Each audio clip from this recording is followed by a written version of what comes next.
Server ಈ ಅಜಾಕಿ ಫ್ಯಾಕ್ಟ್ರಿಯವರು ಸೋಲೂರು ಹೋಬಳಿ ಲೆಕ್ಕೇನಹಳ್ಳಿ ಗ್ರಾಮದ survey number 74, 79, 57, 54ರಲ್ಲಿ ಒತ್ತುವರಿಯಾಗಿದೆ ಅಂದ್ಬಿಟ್ಟು ಫ್ಯಾಕ್ಟ್ರಿಯವರು ಸರ್ವೆ ತೆರವು ಮಾಡಿಕೊಡಬೇಕು ಅಂತ ಸರ್ಕಾರಿ ಗೋಮಾಳ ಇದೆ ಅಂತ ಬಂದಿದ್ದರು.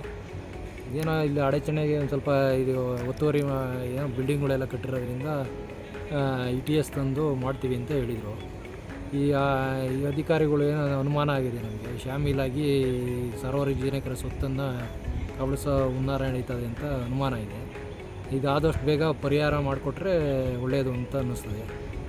ಇವಾಗ ನೇರ ಆರೋಪ ಆದರೆ ಕಂಪ್ನಿಯವರು ಈಗ ಸರ್ವೆ ಮಾಡಿದ ಮೇಲೆ ಅದು ಸತ್ಯಾಸತ್ಯತೆ ಗೊತ್ತಾಗುತ್ತೆ.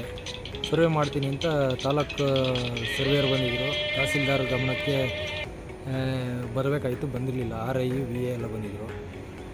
ಇವಾಗ ETS ತಗೊಂಬಂದು ಮಾಡ್ತೀವಿ ಅಂತ ಹೇಳಿದ್ರೆ ಸರ್ವೆ ಮಾಡ್ಕೊಂಡು ಮಾರಾಟ ಮಾಡಿಬಿಟ್ಟಿದ್ದಾರೆ ಈ ಕಂಪ್ನಿಯವ್ರಿಗೆ. ಈ ಕಂಪ್ನಿಯವ್ರು ಏನು ಮಾಡಿದ್ರು, ಕಂಪ್ನಿಯವರಿಲ್ಲ HS ಮಹಾದೇವ್ ಅಂದ್ಬಿಟ್ಟು ಅವ್ರ ಕುಟುಂಬಸ್ಥರು ಅಕ್ರಮವಾಗಿ ಎಲ್ಲ ರಿಜಿಸ್ಟ್ರ್ ಮಾಡ್ಕೊಂಡು KDBಗೆ ಸ್ವಾಧೀನಕ್ಕೆ ಕೊಟ್ಟು ಇವರೇ ಕಂಪ್ನಿ ಹೆಸರಿಗೆ ತಗೊಂಡಿದ್ದಾರೆ.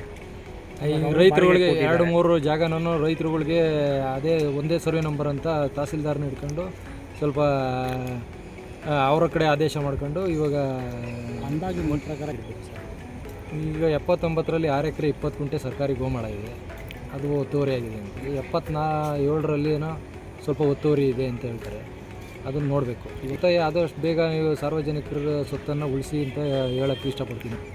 ಅದು ಪ್ರಭಾವಿ ವ್ಯಕ್ತಿ ಆಗಿರೋದ್ರಿಂದ ಕಂಪ್ನಿಯವರು ಅದು ನಮಗೆ ಏನೋ ಅನುಮಾನ ಇದೆ. ಇದ್ರ ಬಗ್ಗೆ ಏನಿದೆ, ಇದನ್ನೇ ಯಾವುದು ಸರ್ವೇಯರ್ ಗುರುತಿಸಿದಾಗ ಅದನ್ನು ಅಕ್ರಮವಾಗಿರೋದನ್ನ ತೆರವುಗೊಳಿಸ್ಬೇಕು. ಅವ್ರಿಗೆ ಸಾರ್ವಜನಿಕರು ಅದನ್ನೇ ಒತ್ತಾಯ ಮಾಡ್ತೀವಿ ನಾವು. ನಿಮ್ಮ ಹೆಸರು? ನನ್ನ ಹೆಸರು ಶಿವಕುಮಾರ್ ಅಂತ.